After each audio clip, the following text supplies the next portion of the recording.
بہادر شاہ ظفر کبھی کبھی فیضان سے کسی اہم معاملے میں مشاورت یا باتیں کر لیا کرتا تھا۔ کبھی کبھی تم سوچتے تو ہوگے عزیز من کہ ہم نے سلطنت اور تاج و تخت سب کچھ بھلا کر خود کو شراب و شباب میں غرق کر لیا ہے، لیکن حقیقت یہ ہے کہ حالات نے ہمیں بہت بے بس کر دیا ہے۔ اس کے باوجود ہم پسے پردہ کچھ نہ کچھ کرتے رہے ہیں۔ تم جانتے تو ہوگے کہ ہندو تو ہندو، مسلمان سپاہی بھی ہمیں چھوڑ کر فرنگی سپاہ کی ملازمت میں جا چکے ہیں۔ ہم نے خفیہ طور پر اپنے بہت سے معتمد افراد کے وفود مختلف شہروں میں بھیجے۔ ان لوگوں نے کوشش کی کہ ان سپاہیوں کے دل میں حب وطن کا جذبہ بیدار کر سکے، مگر اس مقصد میں کامیابی نہیں ہو سکی۔ یہ اندازہ تو ہوا کہ ان سپاہیوں کے دلوں میں وطن کی محبت کا جذبہ ابھی اکثر ختم نہیں ہوا، مگر پیٹ کی آگ بھی ان کے ساتھ ہے۔ انہیں اندازہ ہے کہ مغل خزانے کا اب کوئی وجود نہیں رہا، اور ہم اس کی ضمانت دینے کے قابل نہیں رہے کہ ان کے بال بچوں کی سانسیں بحال رہیں گی۔ علاوہ اس کے ان کے دلوں میں یہ بھی جاگزی ہو چکا ہے کہ فرنگیوں کے پیر اب ہماری سرزمین پر بڑی مضبوطی سے جم چکے ہیں، جنہیں اکھاڑنا اب ممکن نہیں ہوگا۔ حضور والا، فیضان نے کہا، کیا مملکت ایران سے مدد کی درخواست نہیں کی جا سکتی؟ مجھے معلوم ہے کہ ایران کے شاہ طہماسپ نے آن جہانی بابر فردوس مکانی کی مدد دل و جان سے کی تھی۔ کیا اب وہ مملکت ہماری مدد نہیں کر سکتی؟ بہادر شاہ ظفر نے ٹھنڈی سانس لی۔ کیا تمہیں اس کا علم نہیں کہ شاہ طہماسپ کے خاندان کی حکومت نادر شاہ درانی نے ختم کر دی تھی؟ پھر اس کے احمق جانشینوں کے بعد وہاں کریم خاں زند کی حکومت قائم ہوئی تھی، جس کے جانشینوں کی وجہ سے ختم ہوئی۔ اس کے بعد وہاں قاجار حکمران رہے، جن کا شاہ طہماسپ کے خاندان سے گہرا تعلق رہا ہے۔ آج کل وہاں ناصر الدین شاہ کی حکومت ہے۔ اسے برسر اقتدار آئے ہوئے غالباً 8-9 سال گزر چکے ہیں، لیکن وہاں بھی حالات اچھے نہیں ہیں۔ بابی تحریک کی سرگرمیاں عروج پر پہنچ رہی ہیں، جو اسلامی عقائد کے خلاف ہے۔ فیضان بولا، یہ سب میرے علم میں ہے اعلی حضرت۔ میں نے یہ بھی سنا ہے کہ قرۃ العین طاہرہ نامی کوئی خاتون بھی اس تحریک کی روح رواں ہے، وہ بہت اچھی شاعرہ بھی ہے۔ ہاں، بہادر شاہ ظفر نے جواب دیا، پھر کہا، اس کے علاوہ وہاں خوارزم کے حکمرانوں اور روسیوں کی پیش قدمی بھی جاری ہے۔ فرنگیوں نے اب وہاں اعلان جنگ کر دیا ہے۔ ان خراب حالات میں ناصر الدین شاہ اپنی حکومت دیکھے گا یا ہماری مدد کرے گا؟ لیکن اب تم نے یہ بات چھیڑی ہے تو ہم تمہیں بتائیں گے کہ بڑی موہوم سی امید پر ہم نے ناصر الدین شاہ کو 2 سال پہلے ایک خط لکھا تھا، جس کا جواب ہمیں آج تک نہیں ملا۔ یہ اتفاق تھا کہ جس روز ان دونوں میں یہ گفتگو ہوئی، اس کے دوسرے ہی دن دہلی کی جامع مسجد پر ایک اشتہار چپسا دیکھا گیا۔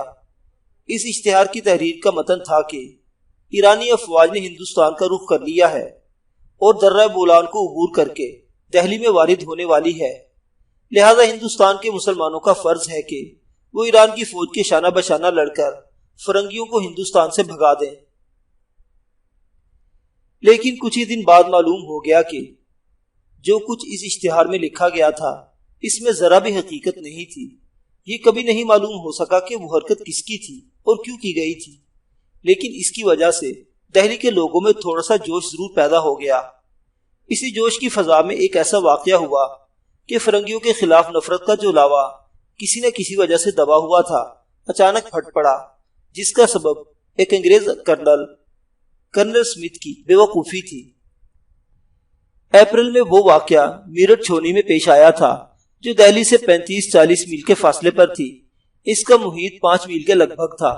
ٹھنڈی سڑک نے اسے 2 حصوں میں تقسیم کیا تھا، ایک جانب توپ خانے کی بیرکیں تھی اور دوسری جانب رسالے کی، بیچ میں پیادہ فوج رہتی تھی۔ چند روز پہلے سرکار انگلینڈ نے وہاں نئے کارتوسوں کی ایک کھیپ بھیجی تھی۔ کرنل اسمتھ کو جانے کیا سوجی کہ اس نے اچانک پریڈ کا حکم صادر کر دیا تاکہ سپاہیوں کو نئے کارتوسوں کے استعمال کا طریقہ سکھایا جائے۔ ان کارتوسوں میں سور کی چربی کا استعمال کیا گیا تھا، اس لیے 5 غیر مسلم ہندوستانی سپاہیوں کے علاوہ باقی نے وہ کارتوس استعمال کرنے سے انکار کر دیا۔ کرنل اسمتھ سے یہ نافرمانی برداشت نہیں ہو سکی اور اس نے کارتوس استعمال نہ کرنے والے سپاہیوں کو گرفتار کر کے چھاؤنی کی جیل میں ڈلوا دیا۔ اس سے چھاؤنی کے ان سپاہیوں میں غصے کی لہر دوڑ گئی جنہیں اس پریڈ میں شریک نہیں کیا گیا تھا۔ فرنگیوں نے یہ فیصلہ بھی کیا کہ نافرمان قیدیوں پر مقدمہ چلا کر انہیں ایسی سزائیں دی جائیں جو دوسرے سپاہیوں کے لیے عبرتناک ثابت ہوں۔ مسلمان سپاہیوں کی طرف سے اس کی اطلاع دہلی بہادر شاہ ظفر کو بھجوائی گئی۔ اطلاع کے ساتھ خط میں یہ بھی لکھا گیا تھا کہ اگر بادشاہ سلامت قیادت کے لیے تیار ہو جائے تو وہ اب ان فرنگیوں سے لڑ مریں گے۔ بہادر شاہ ظفر نے یہ سب کچھ معلوم ہونے کے بعد فوری طور پر کوئی فیصلہ نہ کیا، لیکن خاصے تذبذب کے بعد انہوں نے تنہائی میں فیضان سے کہا، تم کو یہ تو علم ہے کہ میرٹھ چھاؤنی سے کیا اطلاع اور کیا درخواست آئی تھی۔ اب ہم نے فیصلہ کر لیا ہے کہ جو ہو سو ہو، اب مزید ذلت برداشت نہیں کی جا سکتی۔ ہم نے بخت خاں کے نام ایک خط لکھا ہے، وہ اس وقت میرٹھ میں ہی ہوگا۔ ہم چاہتے ہیں کہ یہ خط تم ہی اسے پہنچاؤ۔ ہم اس نازک معاملے میں تمہارے علاوہ کسی پر اعتماد نہیں کرنا چاہتے۔ تم نے بخت خاں کا نام تو سنا ہی ہوگا۔ ان کا چہرہ شناس نہیں، مگر ان کا نام بہت سنا ہے۔ میں کسی نہ کسی طرح ان تک پہنچ ہی جاؤں گا۔ بہادر شاہ ظفر نے خط اس کے حوالے کیا اور کہا، اس پر ہماری مہر لگی ہوئی ہے۔ ہم نے لکھا ہے کہ بخت خاں قیادت کے لیے ہماری آمادگی کا اعلان کر دے۔ آپ نے یہ فیصلہ کرنے میں دیر کیوں لگائی اعلیٰ حضرت؟ بس یہ اندیشہ لاحق رہا کہ اگر نتیجہ کچھ نہ نکلا تو ہمارا نام اس طرح سامنے آ جانے کے باعث فرنگی ہمارے لیے عذاب بن جائیں گے۔ کیا یہ اندیشہ لاحق رہا؟ کیا یہ اندیشہ اب نہیں ہے؟ بہادر شاہ ظفر سے اتنی حجت فیضان کے علاوہ کوئی نہیں کر سکتا تھا۔ بہادر شاہ ظفر نے جواب دیا، اگر کوئی نتیجہ نہ نکلا تو ہم ریزیڈنٹ سے مصلحتاً یہ جھوٹ بولنے پر مجبور ہوں گے کہ ہم نے ایسا کوئی اعلان نہیں کیا اور یہ محض افواہ ہے جو کسی نے پھیلائی ہے۔ اگر صرف میرٹھ میں ہی کچھ ہو کر رہ گیا تو ہم بخت خاں کا نام بھی لے سکتے ہیں۔ یہ تو ممکن نہیں کہ فرنگیوں کو بخت خاں سے ہمارا یہ خط مل جائے جو ہمارے خلاف ناقابل تردید ثبوت ہوگا۔ ہمیں علم ہو چکا ہے کہ فرنگیوں کی فوج میں ہونے کے باوجود اب بخت خاں میں خاصی تبدیلی آ چکی ہے۔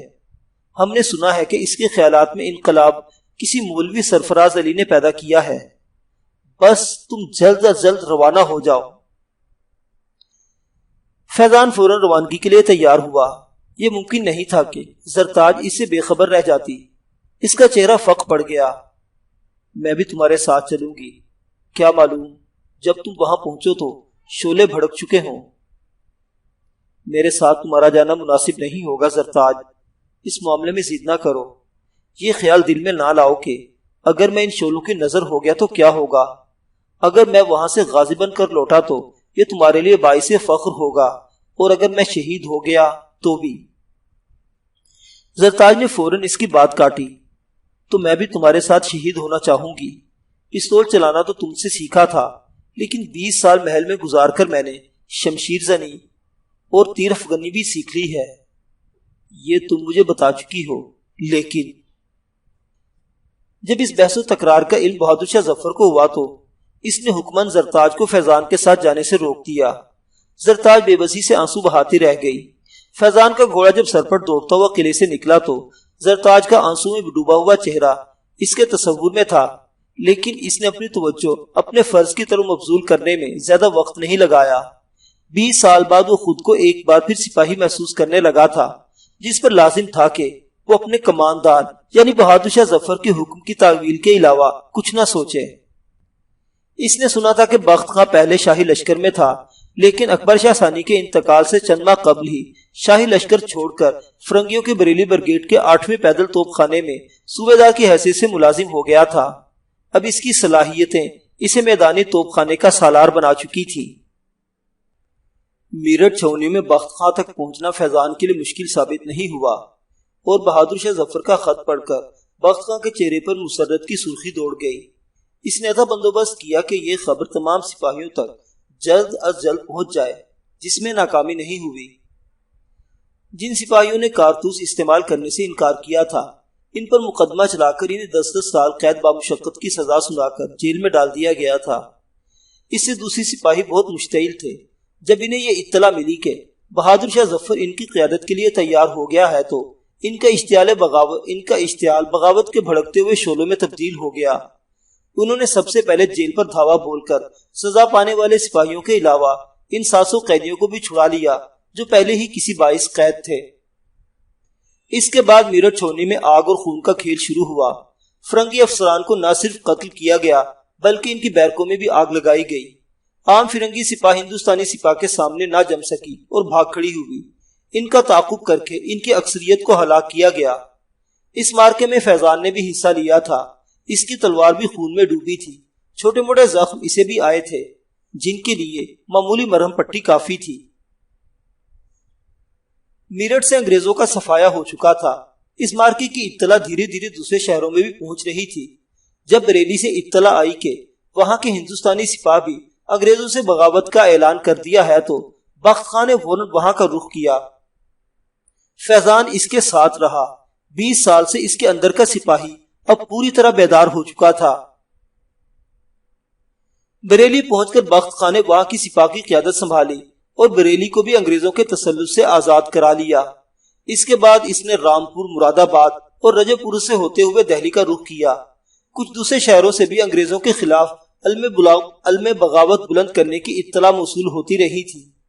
ادھر ادھر سے بہت سی سپاہی آ کر بخت خان کے لشکر میں شامل ہو رہے تھے۔ دہلی میں فرنگیوں کی سپاہ اتنی نہ تھی کہ وہ بخت خان کا مقابلہ کر سکتی۔ دہلی میں موجود ہندوستانی سپاہ نے بھی ان کے خلاف اپنی تلواریں بے نیام کر لی تھی، اس لیے انہیں وہاں سے بھاگتے ہی بنی۔ بخت خان شاہی محل میں داخل ہوا تو بہادر شاہ ظفر نے اسے سینے سے لگایا۔ زرتاج نے جب فیضان کے واپس آنے کی اطلاع سنی تو دوڑتی اپنے کمرے سے نکلی اور فیضان سے ٹکرا گئی جو کمرے میں داخل ہونے ہی والا تھا۔ زرتاج اس کے سینے سے لگ کر سسک پڑی۔ فیضان مسکراتے ہوئے بولا، مجھے یقین تھا زرتاج کہ میں غازی بن کر لوٹوں گا۔ زرتاج نے پوچھا، کیا اب ہمیں ان مکاروں سے ہمیشہ ہمیشہ کے لیے نجات مل چکی ہے؟ بہت سے شہروں میں شعلے بھڑک رہے ہیں، نتیجہ ہمارے حق میں نکلنا چاہیے، فیضان نے جواب دیا۔ اس وقت بہادر شاہ ظفر کو اطلاعات مل رہی تھی کہ اب انگریز سپاہ دہلی کے باہر ایک پہاڑی پر خیمہ زن تھی۔ جنگ آزادی کے سپاہیوں نے اپنا مستقل دہلی کو بنا لیا تھا۔ ان کی کمان بخت خان کے ہاتھوں میں تھی۔ بہادر شاہ ظفر نے اسے جنگ آزادی کے لشکر کا سالار اعلیٰ اور ایک شہزادے کو اس کا نائب مقرر کر دیا تھا۔ بخت خان نے دہلی کے باہر پہاڑی پر خیمہ زن انگریزی فوج پر اتنی زبردست گولہ باری کروائی کہ دشمن کے دانت کھٹے ہو گئے، لیکن مختلف شہروں سے ان کے لیے کمک مستقل آتی رہی اور پھر ان کی تعداد اتنی بڑھ گئی کہ انہوں نے دہلی پر یلغار کر دی۔ دہلی کی فصیل پر شدید ترین گولہ باری کی گئی۔ وسط ستمبر میں انگریزوں کو فصیل کے کشمیری گیٹ کی طرف رخنا ڈالنے میں کامیابی ہو گئی۔ پھر 4 ہی دن بعد سارے شہر میں جنگ آزادی کے سپاہیوں اور انگریزی فوج کی 10 بدس لڑائی شروع ہوئی۔ قصر شاہی کی فضا اب شدید بے چینی میں پھیل چکی تھی۔ بہادر شاہ ظفر کو پل پل کی اطلاعات مل رہی تھی۔ جنگ آزادی کے سپاہی مغلوب ہوتے جا رہے تھے۔ بہادر شاہ ظفر نے مشاورت کے لیے کچھ لوگوں کو جمع کیا۔ ان لوگوں میں بخت خان کے علاوہ فیضان بھی تھا۔ دہلی میں اب ہم یہ جنگ نہیں جیت سکیں گے اعلیٰ حضرت، بخت خان نے بہادر شاہ ظفر کے استفسار پر کہا۔ نتیجہ؟ بہادر شاہ ظفر نے پوچھا۔ میں ایک فیصلہ کر چکا ہوں اعلیٰ حضرت، اگر آپ نے مجھے طلب نہ فرمایا ہوتا تو بھی میں آپ کی خدمت میں حاضر ہونے ہی والا تھا۔ کیا انگریزوں سے پناہ طلب کرنے کا فیصلہ کیا ہے؟ بہادر شاہ ظفر کے مقربین خاص میں سے مرزا الہی بخش کچھ طنزیہ انداز میں بول پڑا۔ فیضان نے اسے بڑی تیکھی نظروں سے دیکھا۔ اسے بہت دن سے شبہ تھا کہ مرزا الہی بخش کے علاوہ ایک مقرب شاہ حکیم احسن اللہ بھی انگریزوں سے ملا ہوا تھا۔ 2 درباری منشی رجب علی اور ایک ہندو جاٹ مل ان دونوں انگریزوں کے درمیان رابطے کا ذریعہ تھے۔ انہی کے ذریعے قصر شاہی کی خبریں انگریزوں کو پہنچائی جاتی تھی۔ کچھ مواقع ایسے آئے تھے جب فیضان کو ان چاروں کے بارے میں شبہ ہوا تھا، لیکن اس کے پاس کوئی ثبوت نہیں تھا۔ اس نے 2-1 مرتبہ بہادر شاہ ظفر کو اشاروں کنائیوں میں حکیم احسن اللہ اور مرزا الہی بخش کی غداری کے بارے میں بتایا تھا، لیکن معصوم دل رکھنے والے اس مغل بادشاہ کو ان دونوں پر کامل اعتماد تھا۔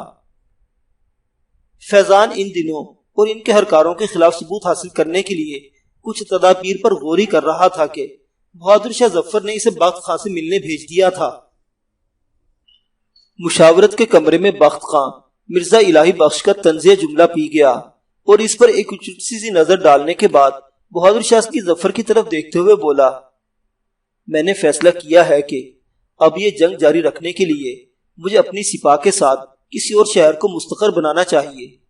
اس سے پہلے کہ مکمل پسپائی اختیار کرنا پڑے، بہتر ہوگا کہ میں اپنی سپاہ کے ساتھ دہلی سے نکل جاؤں اور آپ بھی میرے ساتھ یہاں سے نکل چلیں۔ اس وقت حکیم احسن اللہ بول پڑا، اب بزدلی دکھانے کا مشورہ اعلی حضرت کو بھی دیا جائے گا۔ یہ بزدلی نہیں، مصلحت ہوگی، بخت خاں نے کہا۔ خودکشی کرنے کے بجائے انسان کو زندہ رہنے کے دوسرے راستے بھی اختیار کرنے چاہیے۔ اس وقت فیضان نے بھی بخت خاں کی تائید کی۔ مغل بادشاہ پر اب یہ وقت آ گیا تھا کہ اس کے سامنے اس کے مقربین بول رہے تھے اور وہ بس ایک ایک کا منہ تک رہا تھا۔ مرزا الہی بخش نے شد و مد سے اشرار شروع کیا کہ بہادر شاہ ظفر کو شاہی محل نہیں چھوڑنا چاہیے۔ وہ بولا، جامع مسجد پر جو اشتہار چپسا ملا تھا، اسے وہاں لگانے والا ایران کا کوئی قاصد ہو سکتا ہے۔ میں سمجھتا ہوں کہ ایرانی فوج کو یہاں پہنچنے میں کسی وجہ سے دیر ہو گئی ہے، لیکن وہ آئے گی ضرور اور ان فرنگیوں کو خاک چاٹنا پڑے گی۔ ہو سکتا ہے کہ ایرانی فوج آ جائے لیکن بر وقت نہ آ سکے۔ بخت خاں نے مرزا الہی بخش کی طرف توجہ دیے بغیر بہادر شاہ ظفر سے کہا، اور خاکم بدہن، اگر ایرانی فوج بر وقت نہ آ سکی تو یہ فرنگی آپ کو گرفتار کر لیں گے اعلی حضرت، اور پھر یہ شاہی خاندان کو کسی قسم کی چھوٹ دینے کے لیے تیار نہیں ہوں گے۔ ایرانی فوج کے آنے تک ہم کوئی بندوبست کر لیں گے۔ حکیم احسن اللہ بول پڑا۔ بہادر شاہ ظفر اس وقت نظریں جھکائے بیٹھا تھا۔ اس کے انداز سے یہ بات صاف ظاہر ہو رہی تھی کہ وہ بخت خاں کے بجائے اپنے مقربین کے مشورے پر عمل کرنا چاہتا ہے۔ یہ بات بخت خاں نے بھی محسوس کر لی۔ اس کے چہرے پر مایوسی کا تاثر ابھرا اور پھر اس نے بہادر شاہ ظفر سے رخصت کی اجازت چاہی۔ بہادر شاہ ظفر نے صرف سر ہلانے پر اکتفا کی۔ بخت خاں کے جانے کے بعد حکیم احسن اللہ بول پڑا، اعلی حضرت، ہم شاہی محل چھوڑ کر حضرت نصیر الدین ہمایوں جنت آشیانی کے مقبرے میں چھپ سکتے ہیں۔ فرنگی سمجھیں گے کہ ہم سب بھی بخت خاں کے ساتھ چلے گئے۔ یقیناً مرزا الہی بخش نے لقمہ دیا۔ فرنگیوں کو شبہ بھی نہیں ہو سکتا کہ ہم وہاں جا چھپے ہیں، یہاں تک کہ ایرانی فوج ہماری مدد کے لیے آ جائے گی۔ مگر کتنے عرصے؟ بہادر شاہ ظفر بہت دیر بعد بولا، کئی مہینے بھی گزارے جا سکتے ہیں۔ مرزا الہی بخش نے کہا، اب بھی آپ کے ایسے وفادار اور جانثار ایسے ہیں کہ بہت خفیہ طور پر کئی ماہ کا سامان رست وہاں پہنچا سکتے ہیں۔ اچھا، بہادر شاہ ظفر نے طویل سانس لی، تو پھر ایسا ہی کیا جائے، اس کا بندوبست تم کرو۔ اس نے آخری فکرہ فیضان سے کہا۔ بہتر اعلی حضرت، فیضان کو کہنا پڑا، لیکن اس کا خون کھول رہا تھا۔ اس کے خیال میں بخت خاں کی رائے بہت صائب تھی۔ ہمایوں کے مقبرے میں چند دن چھپنا بھی ممکن نہ ہوتا۔ وہ دونوں غدار ہی اس کی اطلاع انگریزوں کو دے دیتے۔ مشاورت برخاست ہوئی۔ کچھ دیر بعد فیضان بہادر شاہ ظفر کے کمرے میں پہنچا، جہاں مغل بادشاہ فکر مندی سے ٹہل رہا تھا۔ مجھے کچھ عرض کرنا ہے اعلی حضرت، فیضان بولا۔ کہو۔ بخت خاں کو اپنی سپاہ کے ساتھ یہاں سے جانے میں 2-3 روز تو لگیں گے۔ اتنے دن میں سامان رسد بھی پہنچ جائے گا، لیکن میں چاہتا ہوں کہ ایک احتیاط اور کی جائے۔ کہتے رہو۔ اگرچہ بخت خاں سپہ سالار اعلیٰ ہے، لیکن اب بھی ایسی سپاہیوں کی تعداد خاصی ہے جو صرف آپ ہی کا حکم مانیں گے۔ ان تک آپ کی یہ ہدایت پہنچائی جا سکتی ہے کہ وہ دھیرے دھیرے مقبرے کے احاطے میں جا کر چھپتے رہے۔ اس کا علم کسی اور کو، آپ کے مقربین کو بھی نہ ہو۔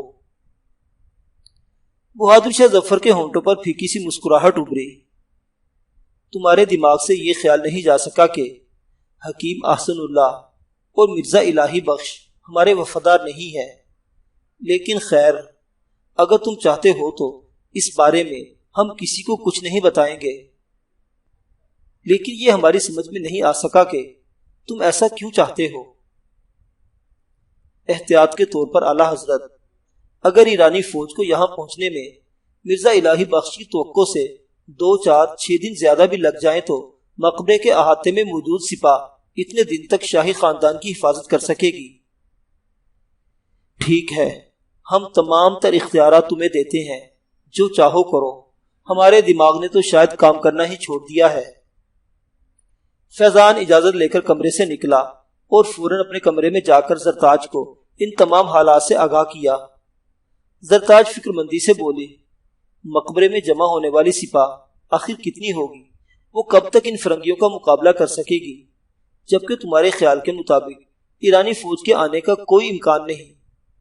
فیضان نے ٹھنڈی سانس لے کر کہا، شاہی محل میں تو اعلیٰ حضرت بڑی بے بسی کے عالم میں گرفتار ہو جائیں گے۔